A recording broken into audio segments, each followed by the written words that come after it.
إن الحمد لله نحمده ونستعينه ونستغفره ونعوذ بالله من شرور أنفسنا ومن سيئات أعمالنا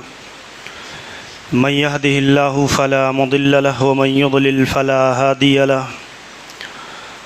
وأشهد أن لا إله إلا الله وحده لا شريك له وأشهد أن محمدًا عبده ورسوله يا أيها الذين آمنوا اتقوا الله حق تقاته ولا تموتن إلا وأنتم مسلمون يا أيها الناس اتقوا ربكم الذي خلقكم من نفس واحدة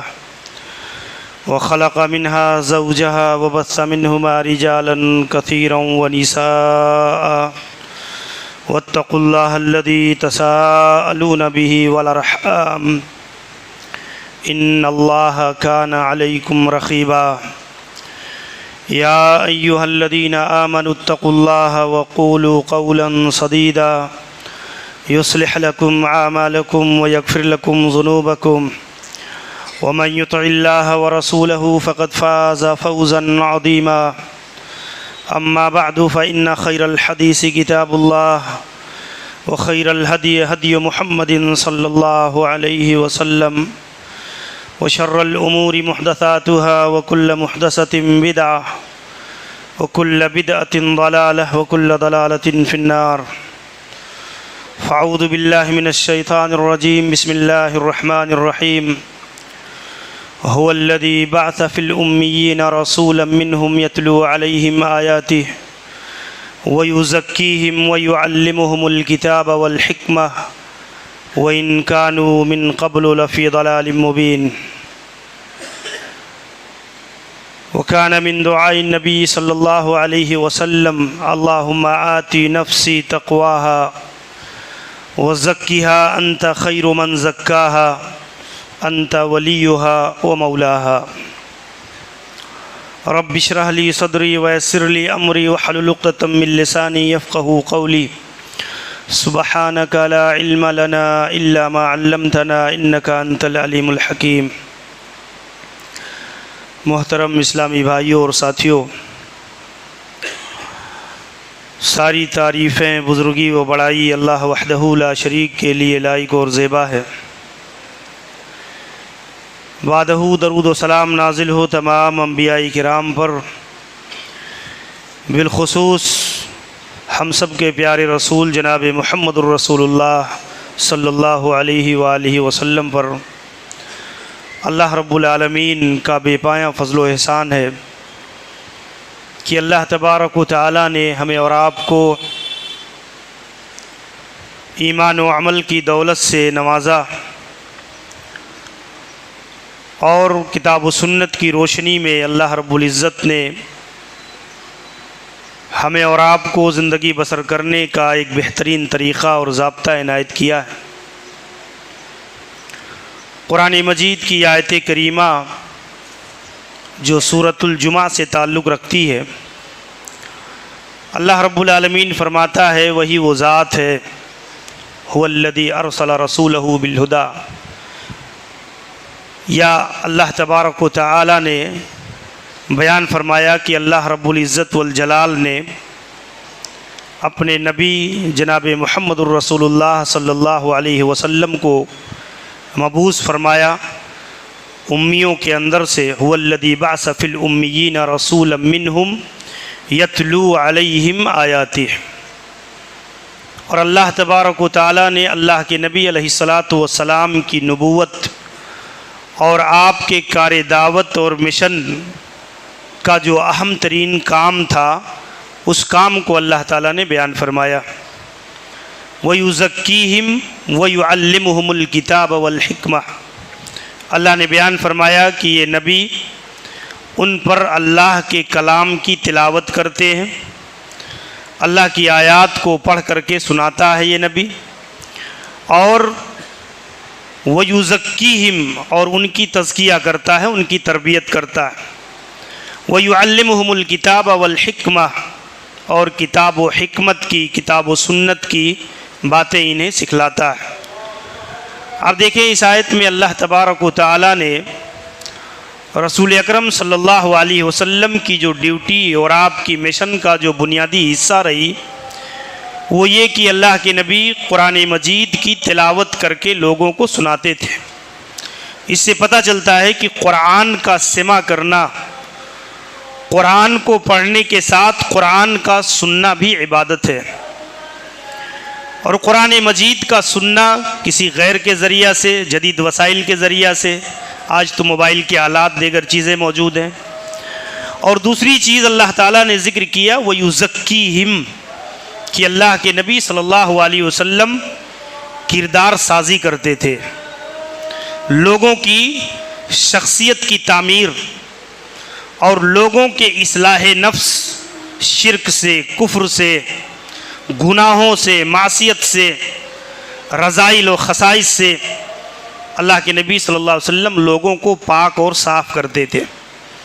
ان کی تطہیر اور تزکیہ فرماتے تھے، اور یہ ایک بڑا بنیادی عمل ہے، بلکہ اسلام کا ایک مکمل نظام ہے تطہیر اور تزکیہ کا، اصلاح اور تربیت کا،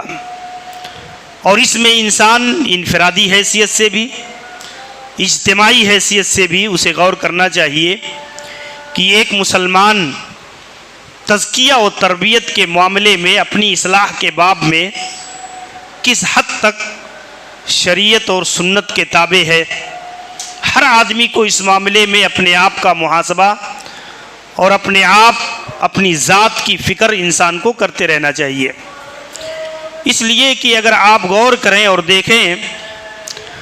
تو اللہ رب العالمین نے اسے ایک مکمل نظام بتایا ہے شریعت کا، اور سلفی دعوت کی اساس اور بنیاد اس نظام پر قائم ہے کہ جہاں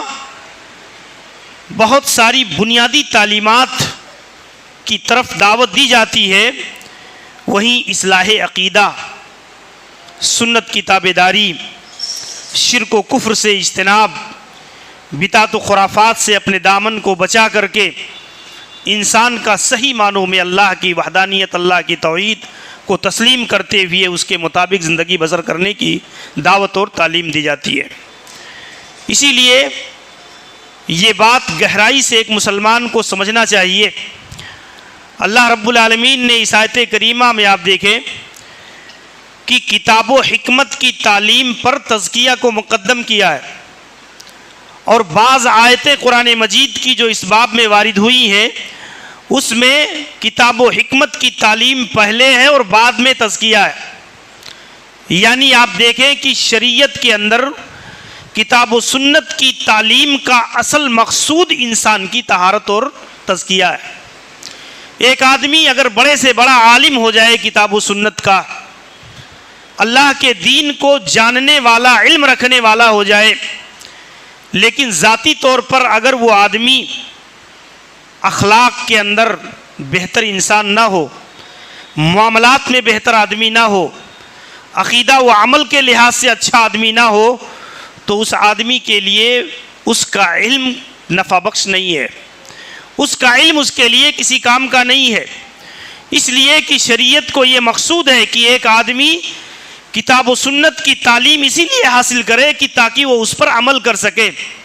اور اس کے ذریعہ سے اپنی ذات کی تطہیر اور اپنے آپ کے تزکیہ کا انتظام کر سکے، اہتمام کر سکے۔ اور یہی چیز میرے بھائیوں کتاب و سنت کی اصل دعوت کی بنیاد اسی کے اوپر قائم ہے، اور اسی کی تعلیم اللہ اور اس کے رسول نے بار بار اسی چیز کا اعادہ اور اسی چیز کی تلقین کتاب و سنت کے اندر کی جاتی ہے۔ اگر آپ غور کریں اور دیکھیں تو اللہ کے نبی جناب محمد الرسول اللہ صلی اللہ علیہ وسلم مکی اور مدنی زندگی، بالخصوص مکی حالات میں اللہ کے نبی خصوصیت کے ساتھ لوگوں کی تربیت کا اور تزکیہ کا اہتمام کرتے تھے۔ آپ دیکھیں گے کہ ایک طالب تزکیہ، ایک شخص جو اللہ کے نبی صلی اللہ علیہ وسلم سے اسلامی ہدایات اور رہنمائی کا سوال کرنے کے لیے آتا ہے تاکہ وہ اپنے نفس کی تزکیہ اور تربیت کر سکے، اور اللہ کے نبی صلی اللہ علیہ وسلم بعض دعوتی ترجیحات کی بنیاد پر کسی اور رخ پر کام کر رہے تھے، ان کی بات کی طرف دھیان نہیں دیا. ان کے استفسار کرنے پر اللہ کے نبی صلی اللہ علیہ وسلم ان کی طرف توجہ آپ کی نہیں ہوئی جس طرح سے ہونی چاہیے, تو اللہ رب العالمین ناراض ہو گیا. اللہ تبارک و تعالی کی ناراضگی قرآن مجید کے اندر موجود ہے. عبس وتولی ان جاءہ الاعمی. قرآن مجید نے ایک مکمل سورہ نازل کر دیا. اللہ تعالیٰ نے ایک سورہ نازل کر دی قرآن مجید کے اندر, اور اس میں نبی کریم صلی اللہ علیہ وسلم کی اس کیفیت کا ذکر فرمایا کہ آپ اللہ کے نبی صلی اللہ علیہ وسلم یعنی آپ نے عبسا وتولی منہ موڑا اور آپ نے اس کی طرف سے بے توجہی اختیار کی. عبس وتولی ان جاءہ الاعمی, جب آپ کے پاس ایک نابینا شخص, ایک اندھا شخص اس لیے آیا, ان جاءہ الاعمی اس لیے آیا تاکہ وہ آپ سے نصیحت حاصل کرے, ذکر حاصل کرے اور اپنے آپ کا تزکیہ کرے. اب دیکھیں قرآن مجید میں اللہ تبارک و تعالیٰ نے اللہ کے نبی, یہ حضرت عبداللہ ابن ام مکتوم رضی اللہ عنہ کہ جب اللہ کے نبی صلی اللہ علیہ وسلم صنادید قریش اور قریش کے سرداروں کو ایک مجلس میں دعوت دے رہے تھے اس امید پر کہ اگر یہ لوگ اسلام میں داخل ہو گئے تو اسلام کو بڑی تقویت مل جائے گی, قوت مل جائے گی اسلام کو, اور اس امید پر اللہ کے نبی کی پوری توجہ ان کی طرف تھی. اور اسی درمیان یہ نابینا صحابی حضرت عبداللہ ابن ام مکتوم رضی اللہ عنہ آئے اور اللہ کے نبی صلی اللہ علیہ وسلم سے کچھ استفسار کرنے لگے, دین کی باتیں پوچھنے لگے. تو اللہ کے نبی صلی اللہ علیہ وسلم نے ان کی طرف توجہ نہ دے کر کے دعوتی حرص اور تڑپ کی بنیاد پر اللہ کے نبی نے ان لوگوں پر زیادہ فوکس کیا. تو اللہ تبارک و تعالیٰ کو یہ بات پسند نہیں آئی, اس لیے کہ اس دین میں ہر آدمی, ہر شخص تزکیہ اور تربیت کا محتاج ہے, چاہے امیر ہو, غریب ہو, دیندار طبقے سے تعلق رکھتا ہو, گھرانے سے تعلق ہو, یا ایک عام مرد و عورت سماج کا ہر آدمی ہمیشہ تزکیہ اور تربیت کا محتاج ہے. اس لیے کہ انسان کی زندگی میں خدشات, شبہات, شہوات یہ کس راستے سے داخل ہوتے ہیں اور انسان کو کیسی کیسی چیزوں پر آمادہ کر دیتے ہیں, یہ انسان سمجھ بھی نہیں پاتا ہے کہ میں معصیت اور گناہ کے اندر گرفتار ہو گیا ہوں. اور اس کی بنیاد پر ہمیشہ انسان کو شیطانی نزغات اور ایسی چیزوں سے ہمیشہ متنبہ اور بیدار رہنا چاہیے کہ انسان اپنے نفس کی صحیح معنوں میں تزکیہ اور تربیت کر سکے. اسی لیے ہم دیکھتے ہیں کہ ایک عام آدمی کس راستے سے فساد کی راہ پر چلا جاتا ہے. کبھی انسان مال و دولت کے زام اور غرور کے اندر مبتلا ہو جاتا ہے اور غلط اقدام کر بیٹھتا ہے. کبھی ایک آدمی اپنے جاہ اور اپنے منصب کی بنیاد پر برتری کا شکار ہو جاتا ہے. کبھی ایک آدمی سماج میں کسی شہوانی چیز سے متاثر ہو کر کے بے حیائی اور بد اخلاقی کی راہ کو اختیار کر لیتا ہے. کبھی ایک آدمی فکر و نظر کی کوتاہی اور قلت کی بنیاد پر, علم کی کمزوری کی بنیاد پر شبہات کی راہوں سے انسان متاثر ہو جاتا ہے. انسان کی زندگی میں اتنی راہیں ہیں بہکنے کے, گمراہ ہونے کے, اور صحیح راہ سے انحراف کی کتنی راہیں ہیں. اور موجودہ حالات اور سماج کے اندر ہم اور آپ اس چیز کو گہرائی سے سمجھ سکتے ہیں کہ ہر قدم پر انسان کے لیے گمراہی کی ایک راہ متعین ہے, ایک راہ موجود ہے. اور اس حیثیت سے ایک انسان کو پہلے سے زیادہ آدمی کو بیدار ہونا چاہیے کہ انسان کسی گمراہی کے اندر مبتلا نہ ہونے پائے, اور انسان ہمیشہ اپنے نفس کی تربیت اور اپنے نفس کے تزکیہ کے معاملے میں ہمیشہ بیدار رہے. اسی لیے آپ دیکھیں اللہ کے نبی علیہ الصلوۃ والسلام نے ایک حدیث کے اندر بیان فرمایا, اللہ کے نبی صلی اللہ علیہ وسلم حضرت عبداللہ ابن مغازی بیان فرماتے ہیں, حضرت عبداللہ ابن معاذر الغازیہ کہتے ہیں کہ اللہ کے نبی صلی اللہ علیہ وسلم نے بیان فرمایا کہ جو آدمی من فعل ثلاثن, جو آدمی 3 چیزوں پر عمل کرے گا تو وہ آدمی وجد حلاوت الایمان, وہ آدمی ایمان کی حلاوت اور ایمان کی لذت کو پالے گا. اللہ کے نبی نے پہلی چیز بیان فرمائی من عبد اللہ وحدہ، کہ جو آدمی خالص اللہ کی عبادت اور بندگی کرتا ہے، خالص اللہ کی عبادت اور اللہ کی بندگی کرے اور اس کے ساتھ کسی غیر کو شریک اور ساجی نہ ٹھہرائے، اس علم کے ساتھ، اس یقین کے ساتھ کہ اللہ کے علاوہ کوئی معبود برحق نہیں ہے، اللہ کے علاوہ کوئی معبود برحق نہیں ہے، اللہ کی عبودیت کا سچے دل کے ساتھ اقرار کرے اور اس پر ثابت قدم رہے، اور اسی تصور کے ساتھ، اسی عقیدے کے ساتھ ہر قسم کی عبادتوں کو اللہ رب العالمین کے لیے خالص کرے تو ایمان کی لذت کو پا لیتا ہے۔ اور دوسری چیز اللہ کے نبی نے فرمایا من اعطى مالہ طیبۃ نفسہ، کہ جو آدمی اپنے مال کو اللہ کے راستے میں خرچ کرے طیب نفس کے ساتھ، خوش دلی کے ساتھ، کراہت کے ساتھ، ناپسندیدگی کے ساتھ نہیں، بلکہ اللہ کے راستے میں، اللہ کے دین کی آبیاری میں اپنی دولت اور اپنے مال کو اگر وہ خرچ کرے تو اس کے دل میں خوشی محسوس ہو، اس کے دل میں خوشی محسوس ہو کہ میری کمائی کا یہ ادنا سا حصہ اللہ کے راستے میں لگ گیا، اسے ایک کیفیت سرور کی، خوشی کی محسوس ہو۔ یہ دوسری چیز اللہ کے نبی صلی اللہ علیہ وسلم نے بیان فرمایا ایمان کی لذت اور حلاوت کو پانے کے لیے۔ اور تیسری چیز اللہ کے نبی نے فرمایا وَزَكَّى نَفْسَهُ، اور ہمیشہ اپنے نفس پر بیدار رہے، اپنے نفس کی تربیت اور تزکیہ کا فکر مند رہے۔ صحابی رسول نے پوچھا وَمَا تَزْكِيَةُ النَّفْسِ یا رسول اللہ کے نبی نفس کا تزکیہ اور نفس کی تربیت کیا ہے؟ تو رسول اکرم صلی اللہ علیہ وسلم نے فرمایا أَن يَعْلَمَ أَنَّ اللَّهَ مَعَهُ حَيْثُ كَانَ، وہ اس بات کا یقین رکھ لے، کر لے کہ وہ جہاں کہیں بھی ہے اللہ تبارک و تعالیٰ اس کے ساتھ ہے، اللہ رب العالمین علم کے اعتبار سے اس کو گھیرے ہوئے ہے، اللہ تعالیٰ کہ علم سے باہر وہ نہیں ہے، اس کے کرتوت، اس کے اعمال، اس کے معاملات، اس کے اخلاق، یہ اللہ تعالیٰ کی نگرانی میں ہے، اللہ دیکھ رہا ہے، اللہ جان رہا ہے ان ساری چیزوں کو۔ اور اس علم کے ساتھ بندہ زندگی گزارے، اپنے نفس پر ہمیشہ متنبہ اور بیدار رہے تو وہ ایمان کی لذت کو پا لیتا ہے۔ آپ دیکھیں اللہ کے نبی نے اس حدیث میں نفس کی اصلاح اور نفس کی تربیت اور تزکیہ کو ایمانی حلاوت کے پانے کا ایک ذریعہ قرار دیا ہے، ایک ذریعہ بتایا ہے کہ آدمی اپنے آپ کی تربیت اور تزکیہ کرے۔ اسی لیے میرے بھائیو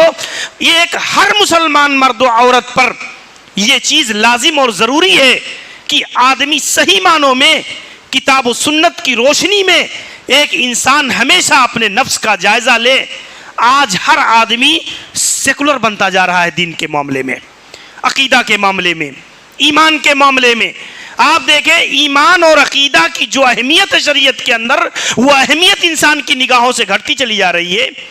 ایک آدمی کی نظر میں مطلوب ہے کہ عقیدہ کو وہ اہمیت دے جو اللہ اور اس کے رسول کو مطلوب ہے۔ کہ ایک آدمی، آپ دیکھیں ایک انسان آج کے سماج اور آج کے حالات میں ایک آدمی کسی کفر پر، کسی شرک پر، کسی شرکیہ عمل پر مبارکبادی نہیں دے سکتا، یعنی اس کے ایمان کی بین کمزوری کی دلیل ہے کہ ایک آدمی کسی کفریہ اور شرکیہ عمل پر کسی کو مبارکبادی دے، کسی خوشی کا اظہار کرے۔ اللہ کے نبی علیہ الصلوۃ والسلام کی تعلیمات میں سے ہے، اور آپ دیکھیں اس حیثیت سے ایک مسلمان کو اپنے عقیدے اور اپنے جو ہے دین کی بنیادوں کو گہرائی سے سمجھنا چاہیے۔ اسی طور پر آپ دیکھیں کہ تزکیہ نفس کے باب میں امام ابن تیمیہ رحمہ اللہ نے بڑی پیاری بات ذکر کی ہے کہ انسان کو جب تک آدمی گناہوں سے اپنے دامن کو نہیں بچاتا اس وقت تک آدمی کا نفس پاک اور صاف نہیں ہو سکتا ہے۔ گناہ چاہے وہ کبیرہ گناہوں میں شرکیہ عمل ہو، کفریہ عمل ہو، بدعات اور خرافات ہو، یا شہوانی اور شبہات کے اعمال ہو، یہ ساری چیزوں سے جب تک آدمی اپنے نفس کو نہیں بچائے گا اس وقت تک آدمی کا نفس صحیح معنوں میں پاک اور صاف ستھرا نہیں ہو سکتا ہے۔ اسی لیے مثال دے کر کے بیان فرمایا کہ جیسے آدمی کھیتی کرتا ہے تو اصل پودے کے ارد گرد جو چیزیں اگ جاتی ہیں تو آدمی جب تک اس کی صفائی نہ کر دے، اس کو نکال نہ دے ان گھاس پودوں کو، تو اس وقت تک وہ پودا جو ہے تناور نہیں بنتا ہے۔ ایسے ہی انسان کے نفس کا معاملہ ہے کہ انسان کے ارد گرد جتنی چیزیں لگی ہوئی ہیں. اگر آپ غور کریں گے اور دیکھیں گے کہ انسان جس ماحول جس معاشرہ میں تربیت پاتا ہے اس ماحول اور اس معاشرے کا اس کے اوپر اثر ہوتا ہے. آج کے حالات میں ایک آدمی جس طرح کے سماج میں پروان چڑھتا ہے اس کی شخصیت پر اس کے منفی اور مثبت اثرات پڑتے ہیں. اور اس کی بنیاد پر اگر ایک آدمی صالح ماحول میں تربیت پاتا ہے تو اس پر صالحیت کا غلبہ ہوتا ہے. ایک آدمی اگر شریر ماحول میں فاسد ماحول میں تربیت پاتا ہے، مغربی تہذیب میں پڑھنے والا ایک شخص، لازمی نتیجہ ہے کہ اس کے افکار میں اس کے خیالات میں عریانیت اور فحاشی کا غلبہ ہے. اس لیے کہ اس نے آنکھیں ہی ایسے گہوارے میں کھولی ہیں، ایسی جگہ میں تربیت ہی اس نے پایا ہے کہ ننگا پن اور عریانیت اس کے سماج کا حصہ رہی ہے. اور وہ آدمی کے افکار پر، اس کے ذہن پر، اس کی سوچ پر اسی طرح کی چیزیں غالب ہوتی ہیں. اور اس کی بنیاد پر ایک آدمی اگر اسلامی گہوارے میں پلتا اور بڑھتا ہے تو لازمی نتیجہ ہے کہ اس کے اندر اسلام کے وہ ستودہ صفات ہونے چاہیے جو کتاب و سنت کے اندر مطلوب ہے. ایک آدمی اسلامی گھرانے میں، اسلامی سماج میں رہتے ہوئے اگر کتاب و سنت کی بالادستی کو، اسلام کے عقدی نظام کو، اخلاقی نظام کو اگر صحیح معنوں میں اس کو اختیار نہیں کرتا تو اسے سمجھنا چاہیے کہ ذہنی طور پر ارتداد کی مرض میں مبتلا ہے وہ آدمی. ذہنی ارتداد جس کو کہا جاتا ہے، ذہنی ارتداد یعنی افکار اس طرف چلے جاتے ہیں کہ شرک اور توحید کے اندر فرق اور امتیاز مٹ جاتا ہے انسان کا. یہ ایک انسان غلط اور صحیح کی تمیز کو کھو دیتا ہے. ایک آدمی سمجھتا نہیں کہ یہ چیز اللہ کے دین میں جائز ہے یا یہ چیز حرام ہے. اس چیز کا فرق اور امتیاز انسان کے درمیان، انسان کے پاس نہیں رہ جاتی ہے. اور اس کی بنیاد پر میرے بھائیوں، اللہ اور اس کے رسول نے اس بات کو بڑی گہرائی کے ساتھ بار بار اس چیز کو سمجھایا ہے. اللہ کے نبی جناب محمد الرسول اللہ صلی اللہ علیہ وسلم نے اس بات کی بارہا، آپ دیکھیں گے کئی حدیثوں کے اندر اللہ کے نبی صلی اللہ علیہ وسلم نے اس چیزوں کو بیان فرمایا. قرآن مجید نے خاص طور سے نفس کی تزکیہ کے باب میں یہ چیزیں ذکر فرمائی ہے. وَنَفْسٍ وَمَا سَوَّاهَا فَأَلْهَمَهَا فُجُورَهَا وَتَقْوَاهَا قَدْ أَفْلَحَ مَنْ زَكَّاهَا وَقَدْ خَابَ مَنْ دَسَّاهَا. قرآن مجید نے 4 آیتوں کے اندر تزکیے نفس کا ایک پورا نظام اللہ رب العزت نے بیان فرما دیا ہے. وَنَفْسٍ وَمَا سَوَّاهَا، قسم ہے نفس کی اور اسے درست بنانے کی، اسے اصلاح کرنے کی، اس کی نگرانی کرنے کی. سواہا وَنَفْسٍ وَمَا سَوَّاهَا، اس کو درست کرتے رہنے کی. اس لیے کہ آدمی اگر نفس کو آزاد چھوڑ دے تو پھر انسان کا نفس بے حیائی اور برائی کی طرف راغب ہو جاتا ہے، اس کی طرف انسان بہت جلدی مائل ہو جاتا ہے. اسی لیے اللہ رب العزت نے قسم کھا کر کے بیان فرمائی، وہ فرمایا وَنَفْسٍ وَمَا سَوَّاهَا، جو ہے قسم ہے نفس کی اور اسے درست بنانے کی. یعنی اللہ تبارک و تعالی نے اس کو جو ہے فطرت پر پیدا کیا ہے، فطرت سلیمہ پر، اور فطرت سلیمہ سے جو چیزیں ہٹانے والی ہیں انسان اس پر آگاہ رہے، انسان ہمیشہ اس پر آگاہ ہے. اسی لیے اللہ کے نبی صلی اللہ علیہ وسلم فرماتے ہیں کہ حدیث قدسی میں اللہ تعالیٰ کہتا ہے انی خلقت عبادی حنفاء، میں نے اپنے بندوں کو دین حنیفی پر پیدا کیا ہے. دین حنیفی یعنی اس کے اندر ایسی فطرت سلیمہ رکھی ہے کہ وہ باطل سے ہٹ کر صحیح چیزوں کی طرف میلان کا جذبہ اس کے اندر موجود ہوتا ہے. ہر شر و فساد کے سمجھنے کی استعداد اور صلاحیت اس کے اندر موجود ہوتی ہے. اللہ تعالیٰ نے اسی پر انسان کو پیدا کیا ہے. اور اسی لیے اللہ کے نبی علیہ الصلوۃ والسلام نے ایک حدیث کے اندر بیان فرمایا کہ ایک آدمی کل الناس یغدو، ہر آدمی کی ایک دوڑ دھوپ ہوتی ہے، ہر آدمی صبح نکلتا ہے، محنت و مزدوری کرتا ہے، بزنس و تجارت کرتا ہے. اللہ کے نبی کل الناس یغدو فمعتقها، جو ہے اللہ کے نبی نے فرمایا کہ جو ہے ہر آدمی صبح اپنے گھر سے نکلتا ہے اور وہ اپنے نفس کو یا تو اللہ رب العالمین کے ہاتھوں بیچتا ہے اور یا تو شیطان کے ہاتھوں بیچ دیتا ہے. اب دیکھیں اس حدیث میں اللہ کے نبی، صحیح مسلم کی حدیث ہے، اس میں اللہ کے نبی علیہ الصلوۃ والسلام نے ایک آزاد انسان اور ایک فکرمند آدمی کی حالت کو بیان فرمایا ہے. اللہ کے نبی نے فرمایا کہ ایک آدمی صبح دنیا کی دوڑ دھوپ میں نکلتا ہے لیکن پھر روزی کمانے میں آزاد ہو جاتا ہے،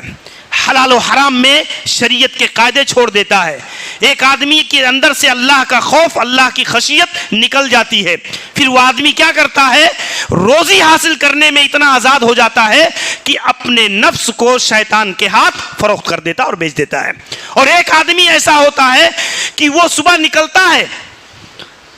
دھوپ کرتا ہے، روزی کمانے کی فکر کرتا ہے، محنت کرتا ہے،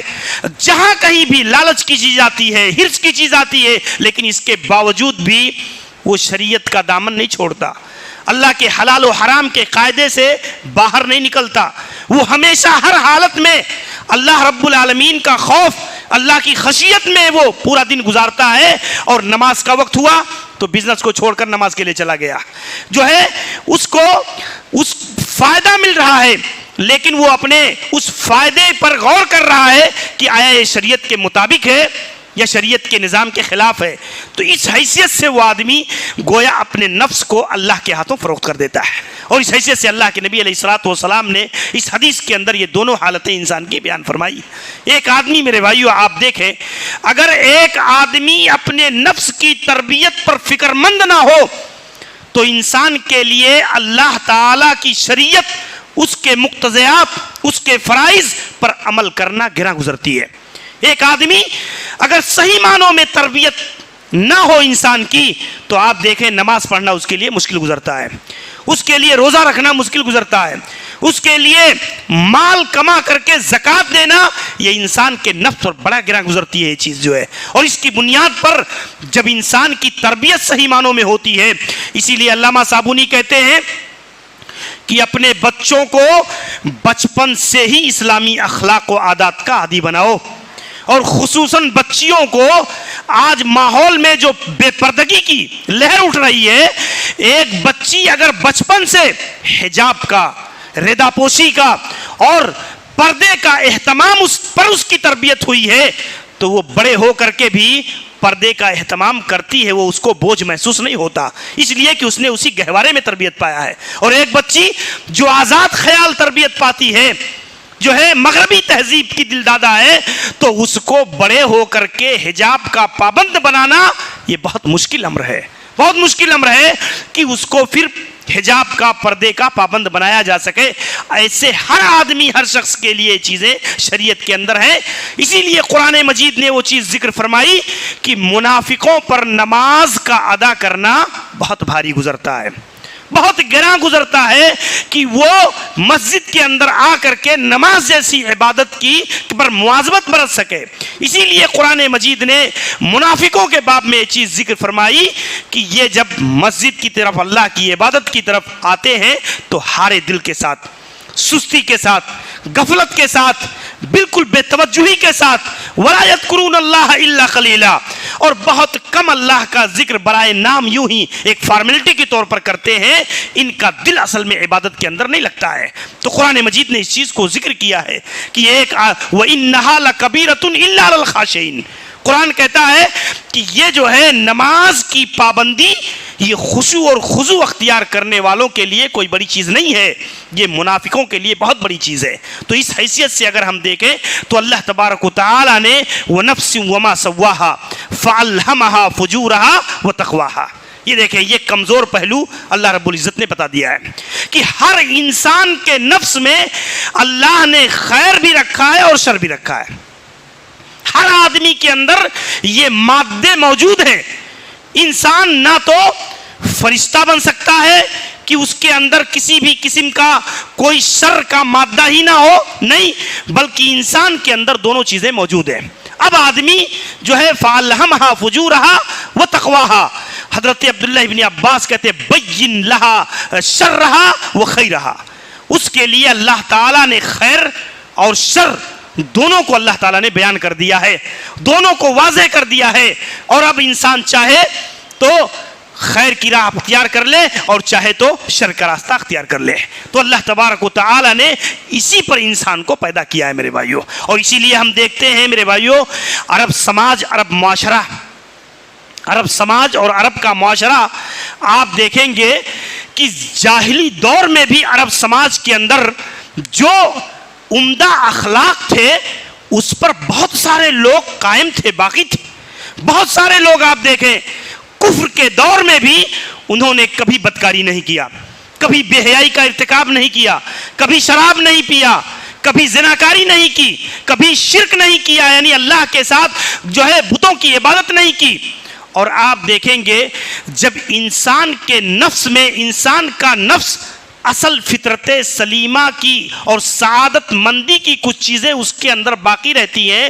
تو حق کا قبول کرنا اس کے لیے آسان ہوتا ہے. اور ایک آدمی اگر دل مکمل طور پر سیاہ ہو جائے اور تزکیہ اور قبول حق کا جو معیار ہے وہ صفر کے درجے تک چلا جائے تو عموماً انسان قبول حق سے یہ محروم ہو جاتا ہے. آپ دیکھیں گے اللہ کے نبی علیہ الصلوۃ والسلام نے جو دعا کی تھی جو ہے کہ اے اللہ تو جو ہے دو عمر میں سے کسی ایک کو جو ہے اسلام کی ہدایت دے دے. اللہ تبارک و تعالیٰ نے حضرت عمر بن خطاب رضی اللہ عنہ کو اسلام کی دولت سے مالا مال کر دیا اور حضرت جو ہے ابو جہل کو اللہ کے نبی صلی اللہ علیہ وسلم اللہ تبارک و تعالیٰ نے ہدایت نہیں دی. کیوں؟ آپ اگر غور کریں گے میرے بھائیوں تو حضرت عمر بن خطاب زمانے جاہلیت میں بھی شخصی کردار روشن تھا، اخلاقی طور پر فطرت سلیمہ کی وہ رمق باقی تھی اور وہ سمجھتے تھے. اور اس کی بنیاد پر وہیں اگر ابو جہل کا معاملہ دیکھیں تو وہ کلی طور پر شرک اور گناہوں کا رسیہ ہو چکا تھا. یعنی اللہ کے ہاں بھی ایک نظام ہے میرے بھائیو ہدایت کا، اور اس کی بنیاد پر اگر غور کریں گے اللہ تبارک و تعالیٰ نے حضرت عمر بن خطاب رضی اللہ عنہ کو اسلام کی دولت سے مالا مال کیا. اسی سے پتہ چلتا ہے کہ ایک مسلمان کو حق کو قبول کرنا، حق کا ساتھ دینا، حق کو سننا، حق کی آواز کو بلند کرنا، یہ اصل میں اسی وقت ممکن ہے جب ایمان اور عقیدے کی روشنی یہ انسان کے اندر باقی ہوتی ہے. اور جب یہ روشنی مفقود ہو جاتی ہے تو انسان جان بوجھ کر کے بھی ایک آدمی کے اندر علم ہونے کے باوجود بھی آدمی حق کو قبول نہیں کر پاتا، حق کی گواہی نہیں دے پاتا، حق کا اقرار نہیں کر پاتا. اسی لیے اپنی ضمیر کو، اپنی غیرت کو، اپنے ایمان کو اس حد تک مردہ نہ ہونے دو کہ اس کے اندر سے حق کی رمق جو ہے یہ مٹ جائے، حق کی رمق ختم ہو جائے. اسی بنیاد پر قرآن مجید نے اس چیز کو بیان فرمایا کہ یہ دیکھیں یہ وہ لوگ ہیں کہ جو ہے یہ اندھے ہو چکے ہیں، ان کو دکھائی نہیں دیتا، یہ بہرے ہو چکے ہیں، حق کی آواز یہ سن نہیں پاتے ہیں، ان کے دلوں پر مہر لگ گئی ہے، یہ دلوں سے کسی چیز کو سمجھنے کی استعداد نہیں رکھتے. قرآن مجید نے اس چیز کو ذکر کیا ہے منافقوں کے بارے میں، کفار و مشرکین کے باب میں. تو اس حیثیت سے ہمیں اور آپ کو یہ بات سمجھنے کی ہے کہ اللہ تبارک و تعالیٰ نے اس آیت کے اندر بیان فرمایا فَأَلْهَمَهَا فُجُورَهَا وَتَقْوَاهَا جو ہے قَدْ أَفْلَحَ مَنْ زَكَّاهَا. اللہ تبارک و تعالیٰ نے بیان فرمایا وہ آدمی فلاح یاب ہو گیا جس نے اپنے نفس کے تزکیہ کا اہتمام کیا. آپ دیکھیں فلاح جو ہے یہ قرآن کی ایک اصطلاح ہے. فلاح یابی قرآن کی ایک اصطلاح ہے اور اس کا اصل مقصود یہ ہے کہ فلاح یاب انسان وہ ہے جو دنیا میں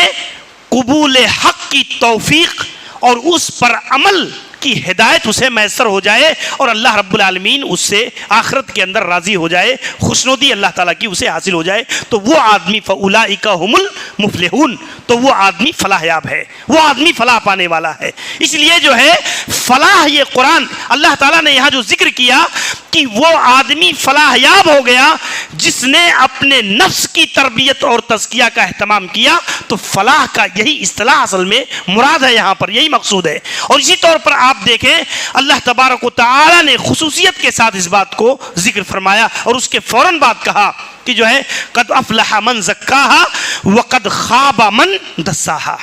وہ آدمی خائب و خاسر ہوا جس نے اپنی فطرت سلیمہ کو کوٹ کوٹ کر مردہ کر دیا، اپنی خیر کی صلاحیتوں کو فنا کر دیا، برائیوں کے ہاتھوں بیچ دیا اس نے. اپنے نفس کے اندر اسے جس کو خیر کا عادی بنانا، دساہا اصل میں کہتے ہیں چھپا دینے کو، تدسیہ اصل میں تزکیہ کے بالمقابل ہوتا ہے. تزکیہ نفس کی اصلاح کرنا اور تدسیہ یہ کہتے ہیں نفس کی خیر کو، نفس کی اچھی صلاحیت کو، نفس کے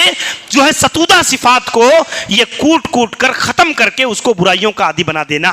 تو وہ آدمی ہلاک و برباد ہوا جس نے اپنے نفس کو برائیوں کا عادی بنا دیا، برائیوں کو اپنے نفس کے اندر جگہ دے دی اور اس پر اس کی تربیت کیا، تو وہ آدمی خائب و خاسر ہوا۔ تو میرے بھائیو آپ دیکھیں اس آیت کریمہ میں اللہ تبارک و تعالیٰ نے کتنی بنیادی چیز ذکر کی ہے۔ ایسے ہی اگر آپ غور کریں، ہم اور آپ جانتے ہیں کہ انسانی زندگی کے 3 بنیادی تعلقات ہوتے ہیں۔ بندے کا اللہ کے ساتھ تعلق، بندے کا انسانوں کے ساتھ تعلق جس میں ماں باپ بھائی بہن اعزاء و اقربا دیگر لوگ، اور بندے کا اپنے نفس کے ساتھ تعلق۔ یہ 3 جہتیں ہیں ہماری اسلامی تعلیمات کے اندر، ہماری زندگی کی جو جہتیں متعین ہوتی ہیں یہ 3 ہیں، اور اسی سے سارا کا سارا فرائض، حقوق اور ساری چیزیں انہی 3 چیزوں سے جڑی ہوئی ہیں کہ ایک آدمی ہمیشہ غور کرتا رہے کہ اللہ سے تعلق کے معاملے میں وہ کتنا مضبوط اور مستحکم ہے۔ دوسری چیز غور کرے کہ آدمی حقوق کی ادائیگی میں اپنے جیسے لوگوں کے ساتھ، اپنے رشتہ داروں کے ساتھ جو انسانوں کے حق ہیں اس میں انسان کتنا کھڑا ہے، معاملات کے اندر کتنا کھڑا ہے۔ اور تیسری چیز آدمی غور کرے کہ اپنے نفس کی اصلاح، تربیت اور تزکیہ کا انتظام اس کی زندگی میں کتنا ہے۔ یہ 3 بنیادیں، اور انہی 3 بنیادوں سے جڑی ہوئی اگر آپ تفصیلات دیکھیں گے تو سب سے پہلے مسئلہ عقائد کا، پھر عبادات کا، پھر اخلاق کا اور معاملات کا۔ یہ 4 جہتیں وہاں سے نکلتی ہیں کہ ایک انسان پھر ان بنیادوں پر جب اللہ کے ساتھ اس کا تعلق مضبوط اور مستحکم ہے تو اس کو پرکھنے کے لیے پھر آدمی ان بنیادوں پر غور کرے کہ اللہ کی توحید،